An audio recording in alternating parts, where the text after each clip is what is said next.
It is indeed time for tonight's discussions, and today marks a landmark moment in human history. The number of the people on the planet is now, for the first time, more than 7 billion. Well, let's put that figure into perspective for you. It took more than a century for the world population to go from 1 billion to 2 billion. However, it took only 12 years for it to grow from 6 billion to 7 billion. And within 70 years, the population is expected to grow to a whopping 10 billion. So is this a cause for celebration or concern? My guest tonight, Mehdi Idrissi, is Paris Bureau Chief for the Food and Agriculture Organization at the United Nations. Jan Rielender is an economist on the Africa desk at the OECD. Christophe Guillemotteau is a senior fellow in demography at the IRD, that's the Research Institute for Development here in Paris. And joining us tonight from Vermont in the United States is Dr. Stephen Sinding.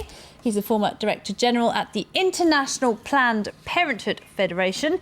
He's also written a book which is called Population Matters. Well, we'll be getting to my guests in a moment. First, though, it is difficult to pinpoint the exact child that brought us above the 7 billion level, but the UN has had a try and picked a baby girl who was born today in the Philippines. UN Chief Ban Ki-moon says her arrival is both a cause for celebration and a call for action. She's 1 in 7 billion. Born at 2 minutes before midnight in the Philippine capital Manila, Danica May Camacho is one of several newborns around the world designated symbolically as the 7 billionth person on Earth. A very public start to life on an increasingly crowded planet where resources are under unsustainable pressure. 7 billion people cannot adopt the way of life of the Northern Hemisphere. It can't last. The challenge for the people of the North as well as the South is to change their way of life. That means conserving resources and respecting the environment. China is still home to more people than any other country, 1.3 billion and counting. But the controversial one-child policy has slowed down growth. India is set to overtake China as the world's most populous country within the next 2 decades. Meanwhile, Africa is experiencing a population explosion. 1 billion people live on the continent. That's projected to double by the year 2050. The issue of population is a critical one for all our humanity and for planet Earth. But let us be clear, it is not a matter of space. The population question is one of equity, opportunity and social justice. The UN estimates that by the middle of the century, global population could reach 9.3 billion people. All right, let's get the views of tonight's guest then. Mehdi Idrissi, I'll start with you if I may. Is this a cause for concern or is it a cause for celebration? Well, when it comes to food security, it is a cause for concern. Because today we talk about 7 billion people and 1 billion people are suffering from chronic hunger. And who is to blame, to be blamed? And the story is that we could do something about it. The world has the capacity to feed itself.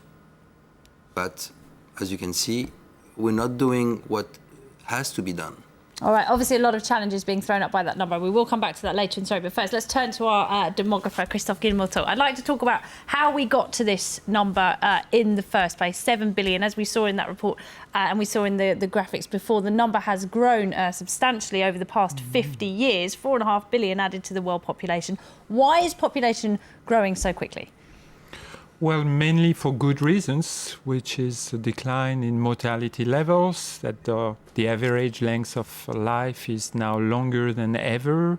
Then in some countries it has reached even 80 years. So we have been carried by waves of progresses. And at the same time, it is true also that birth rates have not declined very fast, or at least not very fast everywhere. So we still have this very strong population growth, and it's going to last for the next 50 years. Because there's some statistics that the average fertility rate was 6 50 years ago. Now it's 2.5. So people are having less children, but those children are living into adulthood, whereas before they may have died from childhood diseases. Is that Yeah, exactly. And plus, the impact of the high birth rates in the past are being felt today with the large size of the adult population. So it's typical demographic inertia, which will last for several decades. All right, let's go to Dr. Seidling in the United States now.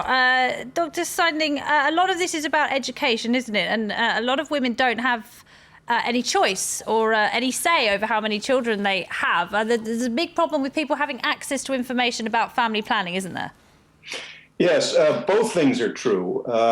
The absence of education is probably the single most important factor explaining high fertility where it still remains. When women have access to education and also access to information about birth control, we have typically seen birth rates fall quite rapidly in many parts of the world. And what can be done to increase people's access to information? Well, family planning programs, which were mounted in a big way, starting really in the 1960s and through the 70s and 80s, had a dramatic effect across Asia, most of Latin America, much of the Middle East, and North Africa. It's really only in sub-Saharan Africa that these programs have not yet had much of an impact. And those programs made major efforts to provide information to people as well as family planning services at a cost that most people could afford. Unfortunately, there has been a significant decrease in the funding available for such programs, both from governments in developing countries, but most particularly from the donor nations, as interests have shifted elsewhere and as a certain kind of satisfaction has set in about the decline in birth rates that has occurred over the last half century. All right, Jan Rielander, I'll talk to you, if I may, about Africa, because population growth is fastest in Africa, and it's said that by the year 2150, 1 in 4 people will be African. Why is population growth specifically so fast in Africa? Well, I think a lot of it, Mr. Seidling just alluded to, that it is the access to education that is not the same in Africa as it is in many other parts of the world. So there is less information that families have. So we have higher fertility rates or higher birth rates. But also from an economic point of view, we see that fertility rates decrease when we see economic growth, when a country develops economically. And so since Africa is, most of the least developed countries in the world are in sub-Saharan Africa, so we see that there's less economic development that has not yet taken place as it has taken place in Africa or Latin America. So therefore, we still see very high fertility rates, but the hope is that we will see these fertility rates come down by the middle of the century also. Why is it then that the people with the least money tend to have the most children? What is the correlation there?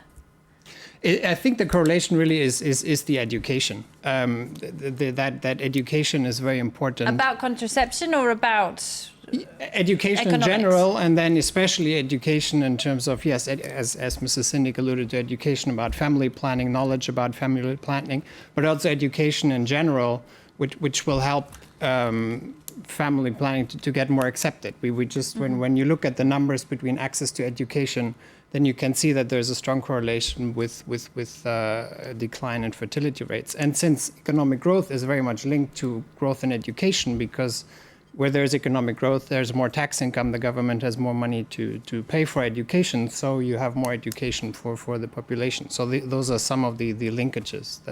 But if I may, I would also add that the fact that people have very few economic opportunities encourage them to have more children, because having children makes sense when you cannot rely actually on external resources. At least you have children who will work with you. You have to feed the children. If you have less food in your house, why would you have more children? Well, because actually you have quite a large number of children. Some of them may die, but at least some of them will survive into adulthood and will work with you on your farm, in your business. So they are very important resources.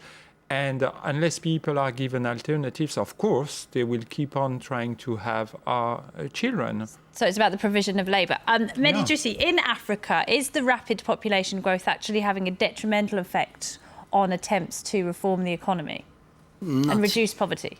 Yes and no. Yes, in the sense that it doesn't affect it as much as you say, but it does in a way that the structure is not there. But if we talk about education, getting back to what Dr. Singh said, it's also a matter of education in Africa. And we talk education in the general sense of it, and empowerment of women in rural areas, social security programs, social safety nets, etc. But the problem in Africa is today that 75% of the 1 billion people suffering from hunger live in Africa in poor rural areas. So we need to tackle this issue by investing more, much more, in agriculture. All right, let's go back to Dr. Sani. Let's talk about China, because it is the world's most populous country. 1.6 billion people live in China. The famous one-child policy, though, has slowed down population growth. Couples in China are encouraged quite forcefully sometimes to only have one child and no more. Now, if you look at Chinese state media, I found a few things. One of them saying this has prevented 400 million births over the past 3 decades. It pushed back the date for reaching this 7 billion landmark. And they also say that it's responsible for transforming the economy into the fastest growing in the world. What are your thoughts on that, Dr. Seining, about these kind of government efforts to control population growth? Well, there are 2 dimensions to that. One is an empirical and the other is an ethical or moral. And I'd be happy to answer both. I think that the statements made by the State Family Planning or State Population Commission in China are essentially correct. I think that the draconian policy that China has pursued has prevented a massive number of births that otherwise would have occurred. And I think it's also true, very likely true, that this has contributed very significantly to China's economic progress over the course of the last 2 or 3 decades. On the other hand, I would be very reluctant to encourage other countries to adopt the same policy that China has. I think that there is a real human rights issue in the way China has intervened in individual couples' decisions about the number of children they bear. And I also think that China has gone far beyond where it needed to go in order to bring about demographic changes. What we have learned over the course of the last 25 years is that there is an enormous unmet demand for contraception, for family planning services, for the ability to limit family size. And if governments, through voluntary programs, meet that demand, in most cases, fertility will fall quite rapidly to levels that they would find acceptable. That's something we didn't know back in the 70s and the early 80s when China adopted the one-child policy, but we know it now. And because we know it, I think that the vast majority of countries have concluded that they don't need to do what China has done. But what they do need to do is make voluntary services available and the information that goes along with it. The other obvious example, of course, is India, where population growth is explosive as well.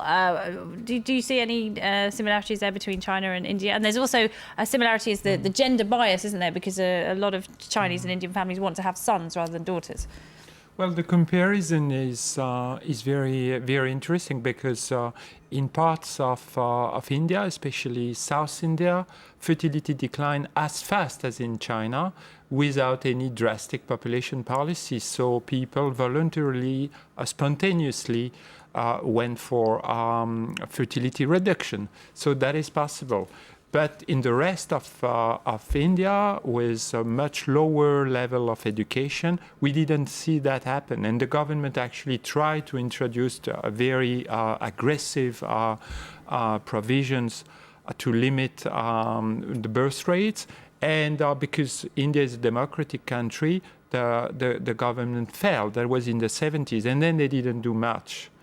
Now, what you were mentioning about the preference for son is, of course, a very important issue. And here, India and China share many traits.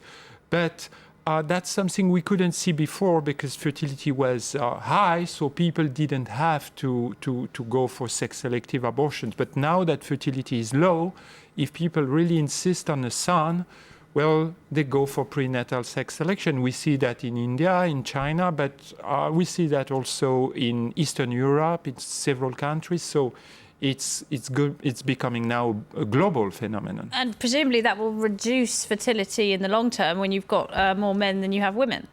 It does.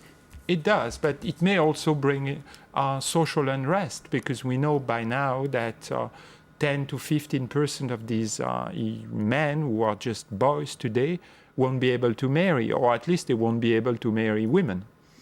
And what about Europe? That's another interesting example, isn't it? Back in 1950, so just over 60 years ago, Europeans represented nearly a quarter of the world population. Today, they make up less than 5%. That's quite a dramatic figure, isn't it? Yes, but I think it may be good news for Europe or bad news. It's difficult for me to say, but when we see the share of Africa and especially sub-Saharan Africa increasing so fast, that's not exactly a good sign for them. And what we know is also that in parts of Europe, especially South Europe or the former part of the Soviet Union, a lot of people are not able to have the number of children they want because for lack of economic opportunities once again. So here it's not too many children, but it's too few. And it has been reported from many countries, from Spain, or from Macedonia, from countries in the Caucasus. People are married later or they can't marry, and then they have only one child when they would like actually to have more, but they can't. So that's also regrettable. All right, let's leave it there for a moment. We're going to take a short break. When we come back, we'll have the headlines for you and the second part of tonight's debate. Don't go away.